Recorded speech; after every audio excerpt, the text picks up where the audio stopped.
컸습니다. 민주언론 시민연합의 김원경 사무처장 어서 오십시오. 안녕하세요. 자, 오늘은 어떤 주제를 볼까요?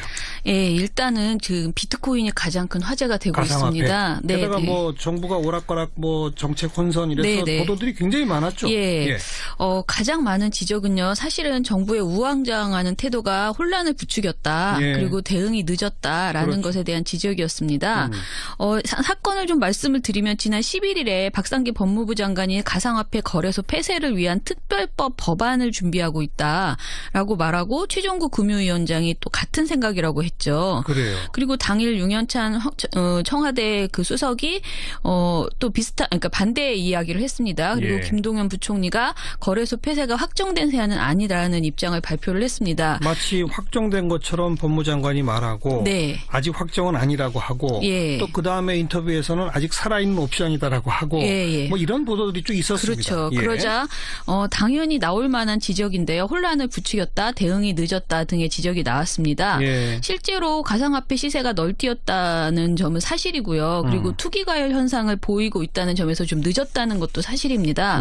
하지만 방송사들이 비트코인 관련 보도를 하는 데 있어서 기본적으로 문재인 정부가 비판받는다라는 점에 초점을 맞춰서 여기에만 강조를 하는 이런 식의 보도가 많았습니다. 그러니까 정치적 접근에 치중했다라고 볼 수 있고요.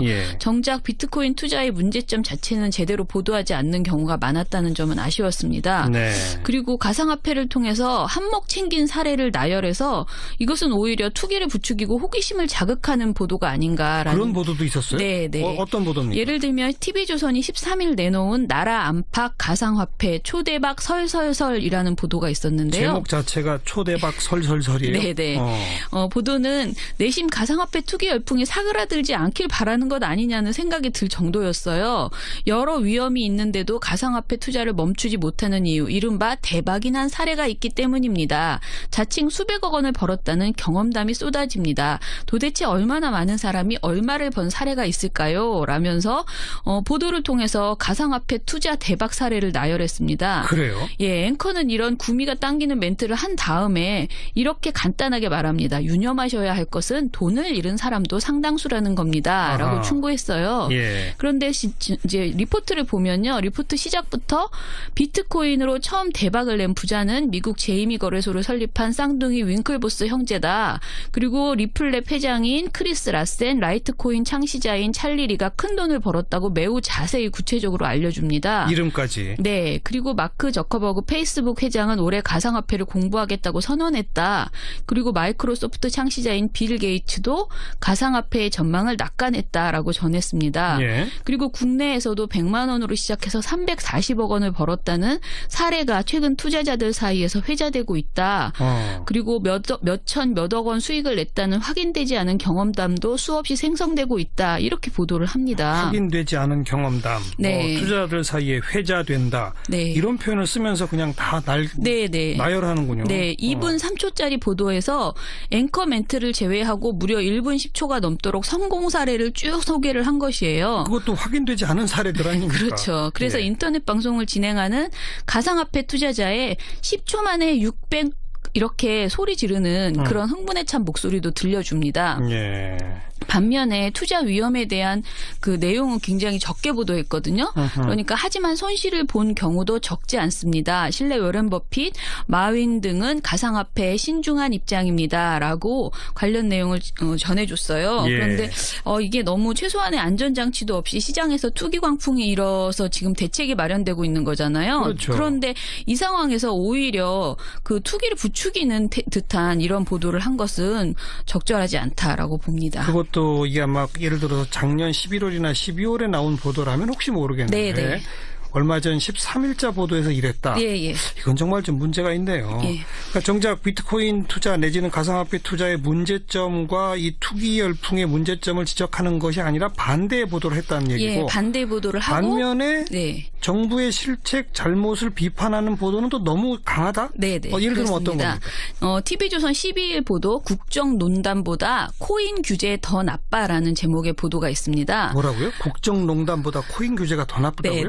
네. 이 보도는 기자가 가상화폐 규제를 박근혜 정부의 국정농단과 비교하기도 합니다라고 멘트를 해요. 예. 그리고 제목도 이렇게 국정농단보다 코인 규제가 더 나쁘다라고 이렇게 따옴표 처리되어 있어서요. 따옴표? 예. 실제 이런 시민의 의견이 있었던 것처럼 이렇게 묘사되어 있는 것이죠. 예. 그런데 정작 이 보도를 보면요. 어디에도 이런 내용이 없습니다. 예. 보도에서 보여준 시민 반응은 법무부 장관의 이야기는 그 발표는 독단적이었다는 지적 정도였어요. 예.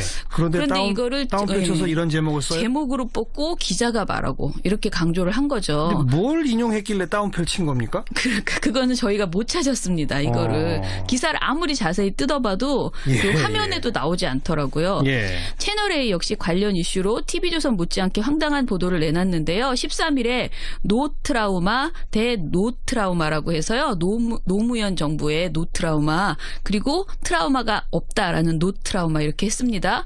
이 보도는 가상화폐 대응에 있어서 청와대와 정부가 민감하게 서두르는 모습을 보이고 있는데 그 배경에는 노무현 정부 때 정책 실패에 대한 트라우마가 있다는 주장입니다. 아하. 예, 채널A는 이런 주장의 근거로 두 사건이 그러니까 한마디로 말해서 예전에 바다 이야기 사건 있잖아요. 예. 그거를 언급을 합니다. 두 사건이 피해자 숫자가 굉장히 많다는 것 그리고 문제를 바라보는 정부 시선이 투기, 도박이라는 점에 있다는 것을 공통점으로 이야기를 해요. 예. 그리고 노무현 정부 당시 전국을 강타했던 사행성 오락실 바다 이야기 문제가 터졌을 때 문재인 대통령이 대통령 시민사회 수석과 민정수석 비서실장을 맡은 바 있다라고 굳이 이것을 엮어서 이야기를 풀어갑니다. 예. 바다 이야기에 대한 정책 실패 트라우마가 가상화폐에 대한 강공 대응을 가져왔다는 해석을 내놓았습니다. 이야, 이거 독특한 해석인데요. 네, 예. 게다가 채널에 있는 이 보도에서 바다 이야기에 정권 실세들이 연루돼 있다는 의혹이 제기되었다라고 하면서 홍준표 자유한국당 대표의 발언을 실어줍니다. 예. 이 발언은 쟤들은 돈이 많아가지고 여론조사를 억수로 해요. 아니 얘들은 무슨 돈이 이리 많노. 누가 그러더라고. 옛날에 바다 이야기 때 돈 많이 쟁여놨다고 라는 발언을 그대로 들려줍니다. 이건 최근에 한 발언이겠죠? 네. 그런데 이 발언을 한 다음에 기자가 그래도 찜찜했는지 이 내용은 확인된 것이 없음에도 이렇게 말을 합니다. 확인되지 않았다는 걸 분명히 알면서도 예. 이 말을 이렇게 말 나온 김에 이것까지 소개한다라면서 전해준 거죠. 이런 건 악의적 보도네요. 예. 그리고 채널에 있는 또 다른 트라우마도 예상해 볼 수 있다라면서 노무현 정부의 부동산 정책 실패가 문재인 정부에게 트라우마를 주었을 것이라고 설명을 합니다. 부동산 정책을 또 갖다 붙여요? 네. 한마디로 가상화폐 그 자체에 대해서는 대책이 중요하지 않고요. 그냥 노무현 정부의 실패가 문재인 정부에서도 반복되고 있고 문재인 정부가 이를 두려워하고 있다는 주장을 펼치는 그런 보도였고요. 이를 이제 근거로 삼기 위해서 여러 가지 비슷해 보이지도 않는 내용을 마구잡이로 끌어모았다. 이런 TV조선하고 채널A를 소개하셨는데 신문들은 어때요? 일단은 제가 본 것은 중앙일보의 17일 칼럼이 좀 비슷한 내용이었어요. 예. 비트코인 두 번째 단추를 잘못 끼웠다라는 중앙 시평이었는데요.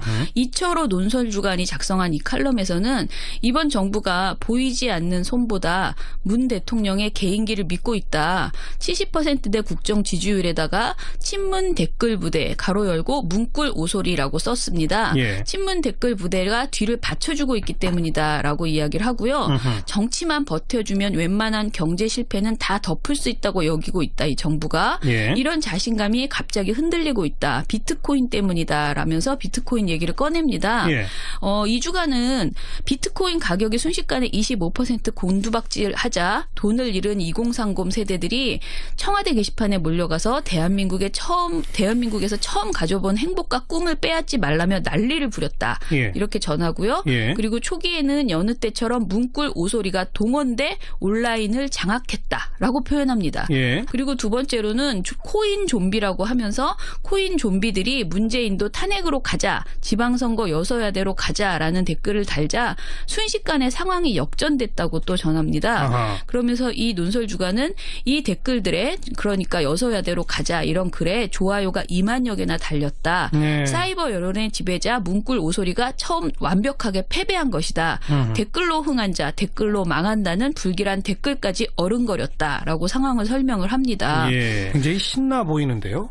그렇죠.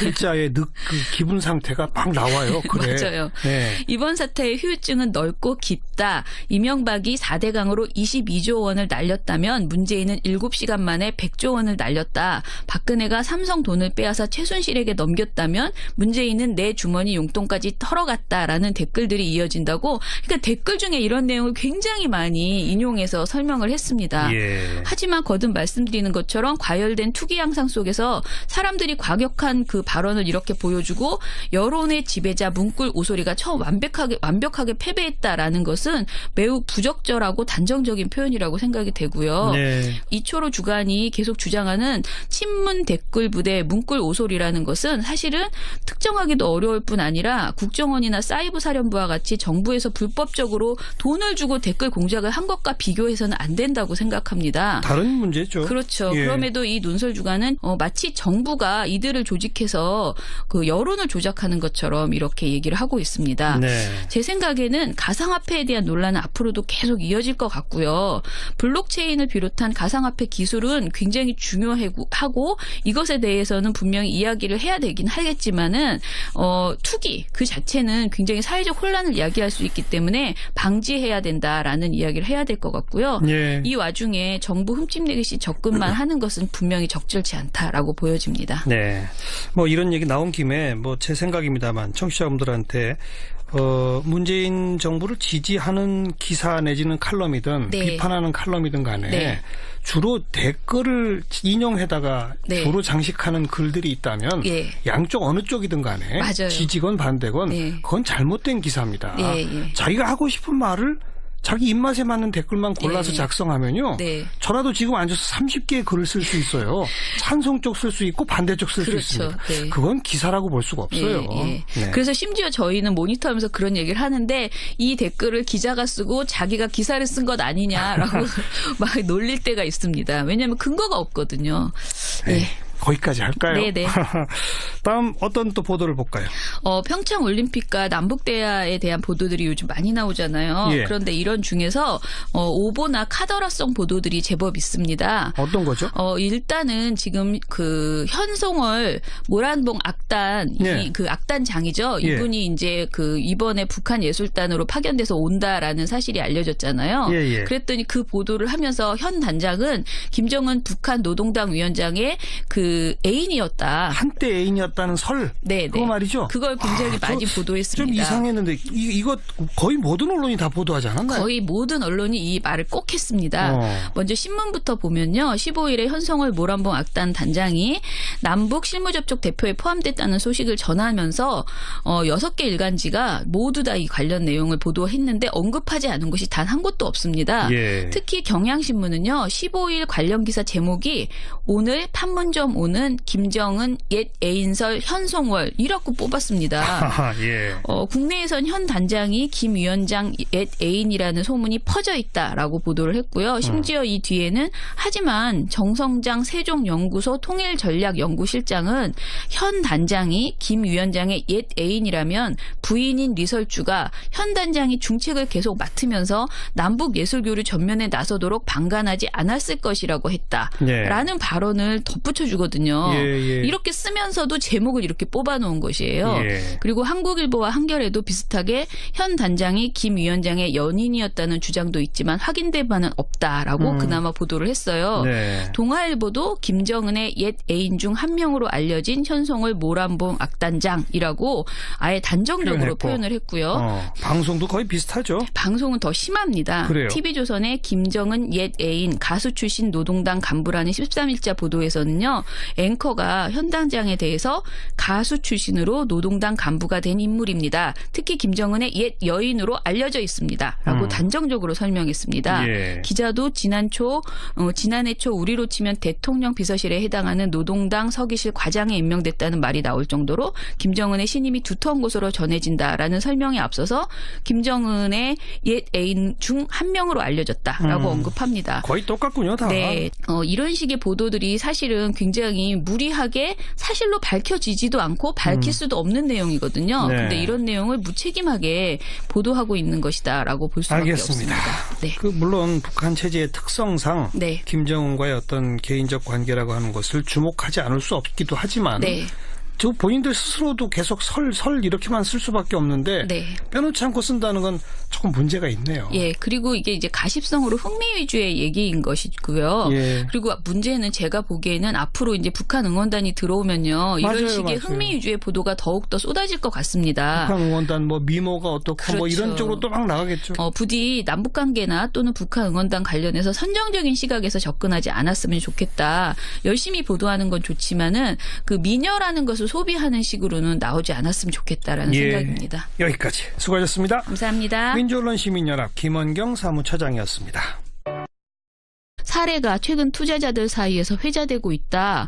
그리고 몇억 원 수익을 냈다는 확인되지 않은 경험담도 수없이 생성되고 있다. 이렇게 보도를 합니다. 확인되지 않은 경험담, 투자자들 사이에 회자된다. 이런 표현을 쓰면서 그냥 다 나열하는군요. 네, 2분 3초짜리 보도에서 앵커 멘트를 제외하고 무려 1분 10초가 넘도록 성공 사례를 쭉 소개를 한 것이에요. 그것도 확인되지 않은 사례들 아닙니까? 그렇죠. 그래서 인터넷 방송을 진행하는 가상화폐 투자자의 10초 만에 600 이렇게 소리 지르는 그런 흥분에 찬 목소리도 들려줍니다.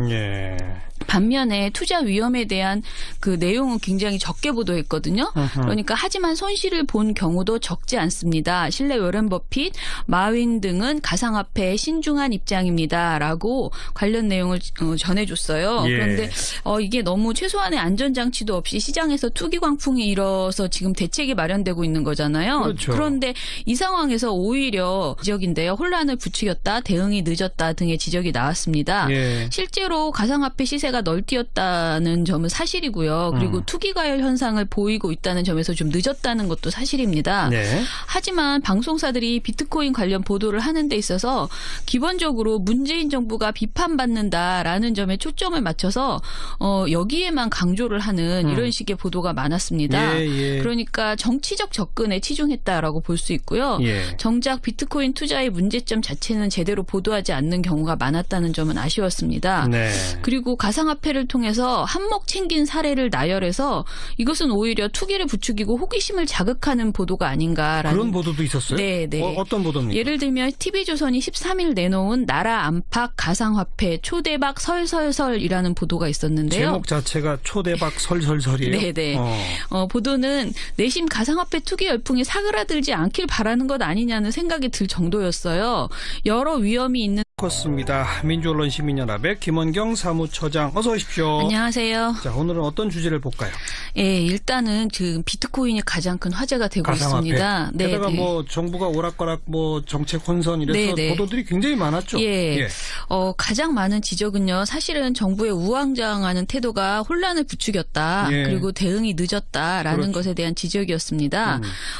사건을 좀 말씀을 드리면 지난 11일에 박상기 법무부 장관이 가상화폐 거래소 폐쇄를 위한 특별법 법안을 준비하고 있다라고 말하고 최종구 금융위원장이 또 같은 생각이라고 했죠. 그래요. 그리고 당일 윤현찬 청와대 그 수석이 또 그러니까 반대 이야기를 했습니다. 그리고 김동연 부총리가 거래소 폐쇄가 확정된 사안은 아니라는 입장을 발표를 했습니다. 마치 확정된 것처럼 법무장관이 말하고 아직 확정은 아니라고 하고 또 그다음에 인터뷰에서는 아직 살아있는 옵션이다라고 하고 뭐 이런 보도들이 쭉 있었습니다. 그렇죠. 그러자 당연히 나올 만한 진데도 가상화폐 투자를 멈추지 못하는 이유, 이른바 대박이 난 사례가 있기 때문입니다. 자칭 수백억 원을 벌었다는 경험담이 쏟아집니다. 도대체 얼마나 많은 사람이 얼마를 번 사례가 있을까요? 라면서 보도를 통해서 가상화폐 투자 대박 사례를 나열했습니다. 그래요? 앵커는 이런 구미가 당기는 멘트를 한 다음에 이렇게 간단하게 말합니다. 유념하셔야 할 것은 돈을 잃은 사람도 상당수라는 겁니다. 라고 충고했어요. 그런데 이제 리포트를 보면요. 리포트 시작부터 비트코인으로 처음 대박을 낸 부자는 미국 제이미 거래소를 설립한 쌍둥이 윙클보스 형제다.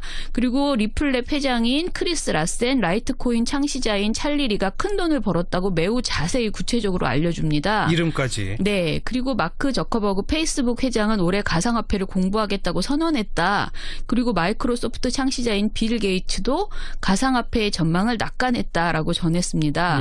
그리고 국내에서도 100만 원으로 시작해서 340억 원을 벌었다는 그 투기를 부추기는 듯한 이런 보도를 한 것은 적절하지 않다라고 봅니다. 그것도 이게 아마 예를 들어서 작년 11월이나 12월에 나온 보도라면 혹시 모르겠는데 네네.